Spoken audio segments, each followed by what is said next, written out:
Wakwak.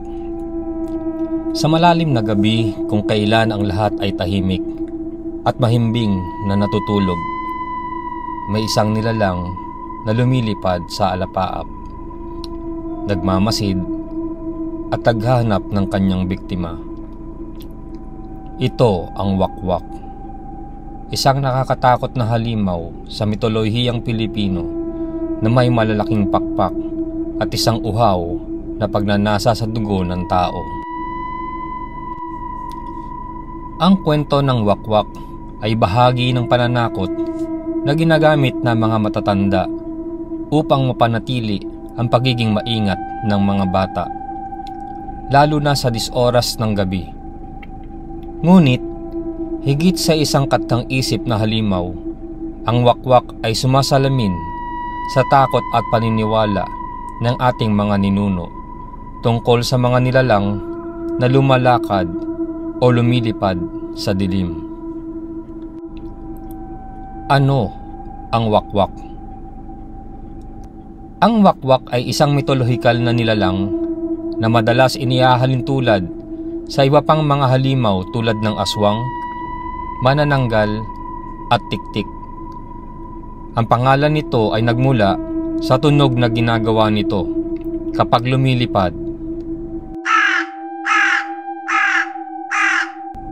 Isang tunog na parang pumapagaspas na pakpak sa dilim. Sa iba't ibang bahagi ng Pilipinas, may iba't ibang bersyon ng wakwak.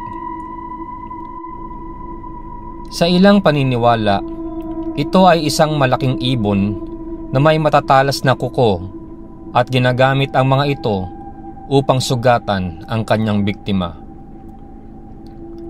Sa iba pang bersyon, ito ay isang nilalang na katulad ng manananggal, isang taong may kakayahang maghiwalay ng katawan at lumipad sa gabi upang humanap ng biktima. Sa ilang kwento, ito ay isang espiritu o demonyo na lumilitaw sa anyo ng isang malaking paniki o ibon upang sindakin ang mga tao. Ano man ang anyo nito, ang isang tiyak na katangian ng wakwak ay ang pagkakaroon nito ng malas at kamatayan. Kapag narinig ng isang tao ang tunog ng wakwak, madalas itong iniuugnay sa isang paparating na trahedya. Pinagmulan ng alamat ng wakwak. Walang tiyak na pinagmulan ang alamat ng wakwak.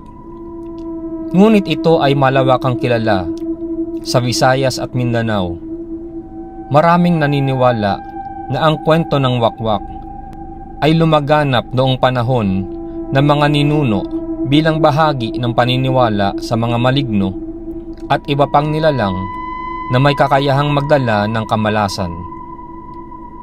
Ayon sa ilang matatandang kwento, ang wakwak ay isang dating tao na isinumpa o pinarusahan upang maging isang halimaw. Sinasabing sila ay mga dating mangkukulam, mambabarang o taong may lihim na kasamaan sa puso. Kapag dumating ang takdang panahon, sila ay nagkakaroon ng kakayahang lumipad at maghanap ng kanilang susunod na biktima. Paano malalaman kung may wakwak? Ang wakwak ay madalas iniuugnay sa mga sumusunod na palatandaan. Ang tunog na sa gabi. Kapag narinig ito ng isang tao, lalo na kung nag-iisa sa dilim, maaaring may wakwak na nagmamasid sa kanya. Malalaking kalmot o sugat sa katawan ng hayop. Maraming naniniwala na ang wakwak ay hindi lamang pumapatay ng tao, kundi pati na rin ng mga alagang hayop. Malamig na pakiramdam at biglang panlalamig ng paligid. Ang presensya ng wakwak ay sinasabing nagdadala ng matinding kilabot sa mga taong malapit dito. May nawawalang tao sa baryo Kapag may misteryosong pagkawala ng tao, madalas na isinisisi ito sa wakwak. Paano labanan ang wakwak? Katulad ng iba pang mga halimaw sa mitolohiyang Pilipino, maraming paniniwala kung paano maiiwasan o mapapatay ang wakwak. Una, bawang at asin. Tulad ng aswang, pinaniniwalaan na ang wakwak ay may takot sa bawang at asin. Ang paglalagay nito sa paligid ng bahay ay makakatulong upang maprotektahan ang pamilya. Ikalawa, banal na dasal at orasyon. Sinasabing ang malakas na panalangin o pagdadala ng anting-anting ay makakatulong upang mapalayo ang halimaw. Ikatlo, matatalim na bagay tulad ng kutsilyo o itak. Ang wakwak ay may kahinaan sa mga matatalas na sandata. Kapag ito ay nagkatawang tao, maaari itong masaktan o mapatay gamit ng isang itak. At ikaapat, pag-iingay sa gabi. Tulad ng paniniwala sa Bakunawa, ang malakas na ingay ay maaaring makapagtaboy sa wakwak. Ang wakwak sa modernong panahon.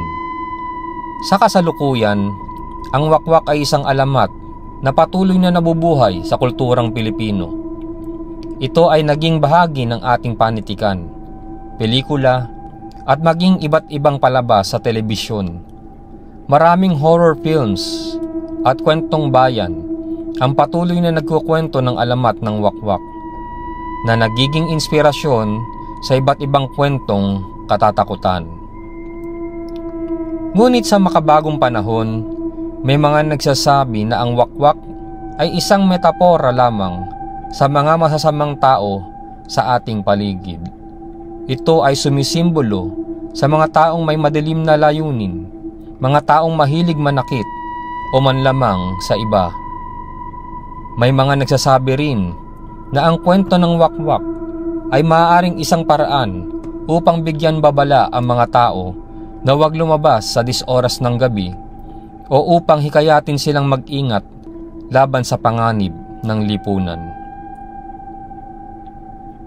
Konklusyon.